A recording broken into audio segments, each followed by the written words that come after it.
সবাই ভালো আছো? আশা করি তোমরা সবাই ভালো আছো। আলমদিনা ইনস্টিটিউট এর পক্ষ থেকে অষ্টম শ্রেণীর ছাত্রদের অনলাইন ক্লাসে স্বাগত। I am Mohammad Ibrahim Khalilullah, assistant teacher, Al Madina institute, Rangpur. প্রিয় শিক্ষার্থী, তোমরা জানো তোমার ইংরেজি বিষয়ের 10 নম্বর প্রশ্ন সাফিক্স প্রিফিক্স, তার একটি অংশ প্রিফিক্স, যার বাংলা অর্থ উপসর্গ, সেটি নিয়ে আজকে আমরা আলোচনা করব। প্রিফিক্স যা বেজ ওয়ার্ড কিংবা মূল শব্দের পূর্বে বসে নতুন শব্দ তৈরি হয়। যেমন তোমরা লক্ষ্য করছো, এটি শব্দ সাইড, এর অর্থ হচ্ছে পার্শ্বে।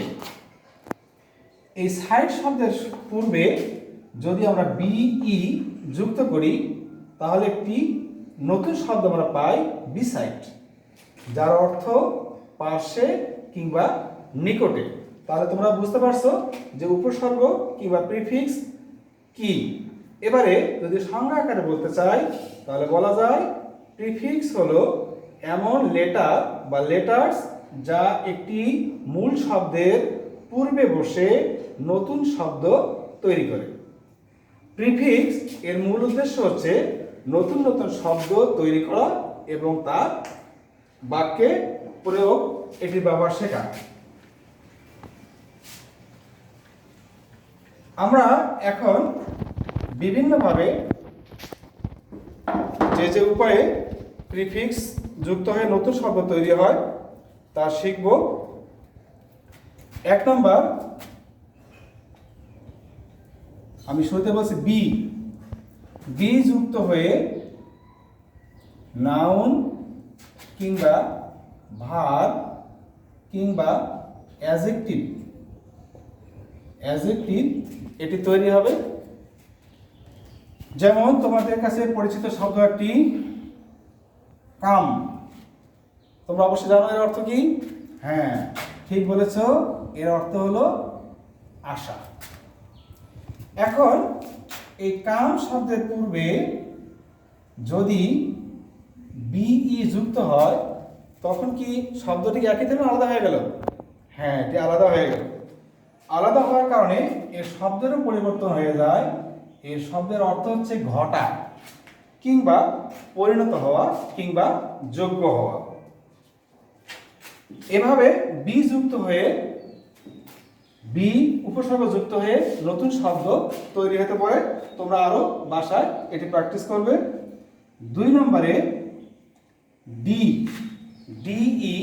এটি যুক্ত হয়ে এখানেও নাউন কিংবা ভার্ব কিংবা অ্যাডজেক্টিভ তৈরি হতে পারে। যেমন তোমাদের একটি পরিচিত শব্দ ফরেস্ট, অর্থ তোমরা জানো। হ্যাঁ, এটির অর্থ হচ্ছে বন। এখন এই ফরেস্ট শব্দের পূর্বে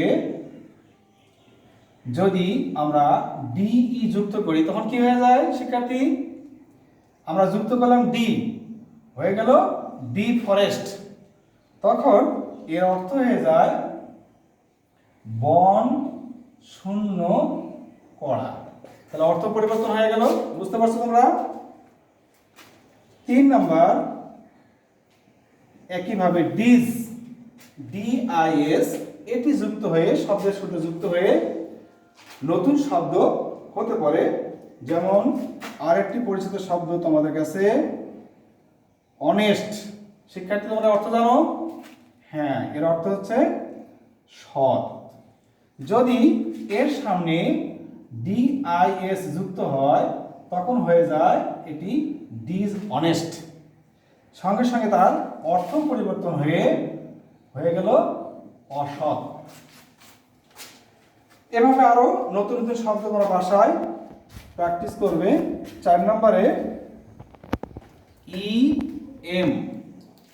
ইএম যুক্ত হয়ে নতুন শব্দ তৈরি হয়।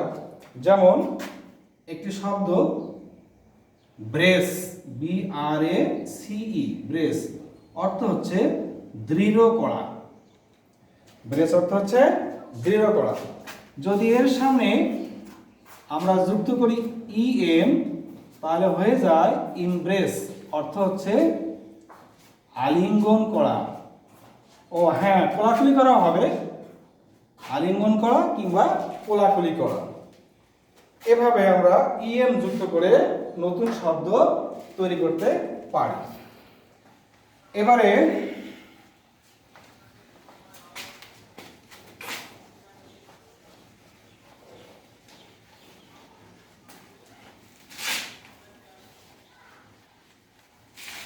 প্রিয় শিক্ষার্থী,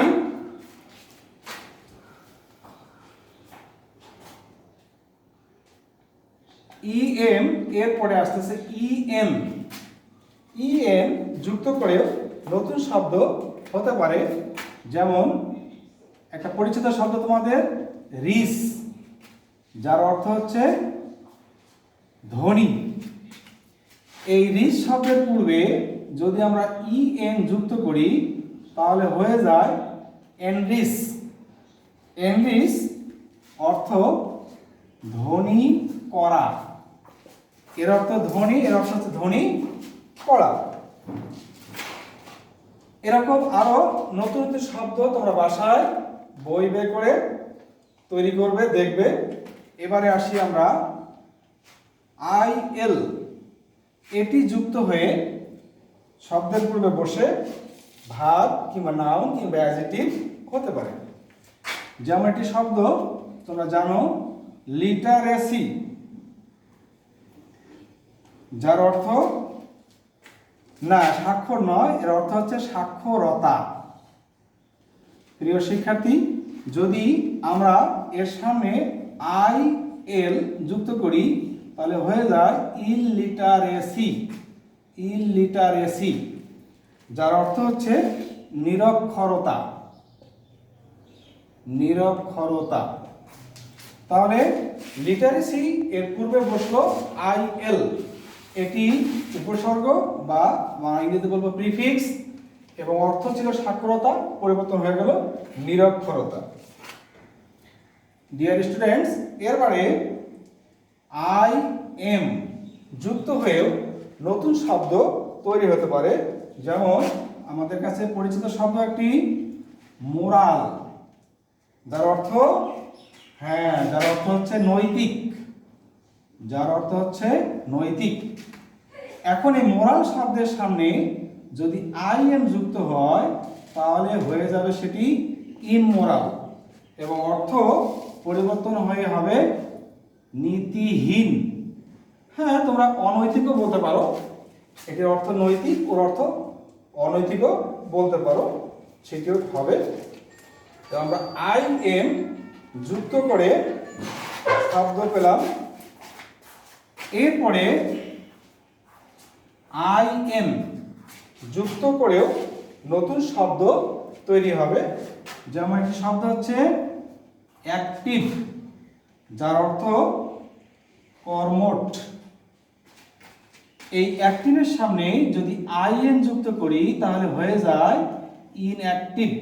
তাহলে কর্মঠ ওটি, এর অর্থ হচ্ছে অলস কিংবা অকর্মঠ। তাহলে আমরা নিশ্চয়ই শিক্ষার্থীরা আমরা বুঝতে পারছি যে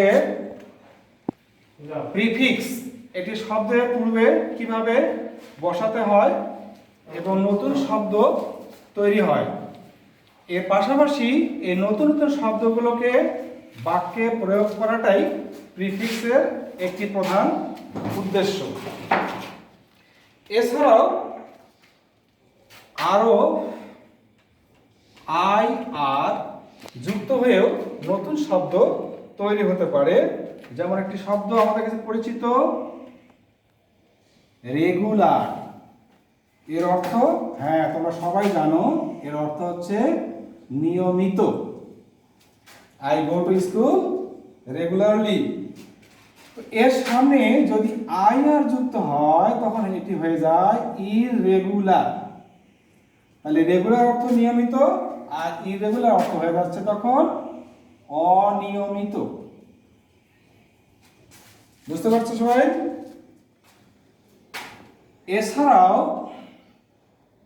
ইউএন এটি যুক্ত হয়েও নতুন শব্দ হতে পারে, যেমন অত্যন্ত পরিচিত একটি শব্দ অ্যাবল। অর্থ কি? হ্যাঁ, এটির অর্থ হচ্ছে সক্ষম। I am able to carry the bag. এখন এর সামনে যদি আন যুক্ত করা হয়ে যায় তাহলে হবে আনঅ্যাবল, অর্থাৎ ওটি ছিল সক্ষম আর এটি হয়ে গেল অক্ষম। I am unable to carry the bag.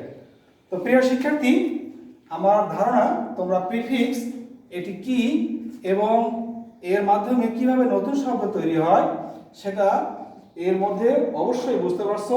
এবার আমরা তোমাদের একটা পরীক্ষা নেব। আমি লিখব, তোমরা নিজে বাসার চেষ্টা করবা, উত্তর দেওয়ার আমার সঙ্গে মিলিয়ে নিবা কে কতটা পারতেছো। দেখি এবার পরীক্ষা হয়ে যাক। প্রিয় শিক্ষার্থী, আমি লিখেছি কি?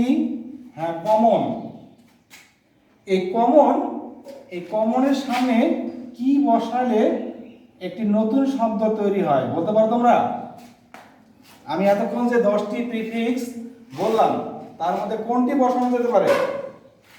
হ্যাঁ, ঠিক বলেছো, ইউএন, আন, আনকমন। তো তুমি জানো কমন অর্থ কি? কমন অর্থ সাধারণ, আনকমন অর্থ হচ্ছে অসাধারণ। এবারে আমরা একটা শব্দ লিখি, দেখি এরা কে কে পারে। কমপ্লিট। এই কমপ্লিট সামনে কি বসালে নতুন শব্দ হতে পারে চিন্তা করো। পেয়েছো? অনেকটাই চেষ্টা করছো ওই 10টার মধ্যে। আমার সঙ্গে মিলে নাও। হ্যাঁ, ইনকমপ্লিট। যারা পেরেছো তাদেরকে ধন্যবাদ, যারা পারো নাই তাদেরকে ধন্যবাদ চেষ্টা করার জন্য। কমপ্লিট অর্থ সম্পূর্ণ, ইনকমপ্লিট অর্থ অসম্পূর্ণ। এরপরে আরেকটি শব্দ দেখি, এবারে কে পারে? লিগ্যাল। লিগ্যালের সামনে কি বসানো যেতে পারে? আমরা ওই 10টি প্রিফিক্সের মধ্যে যদি আই এল বসাই তাহলে হয়ে যায় ইললিগাল।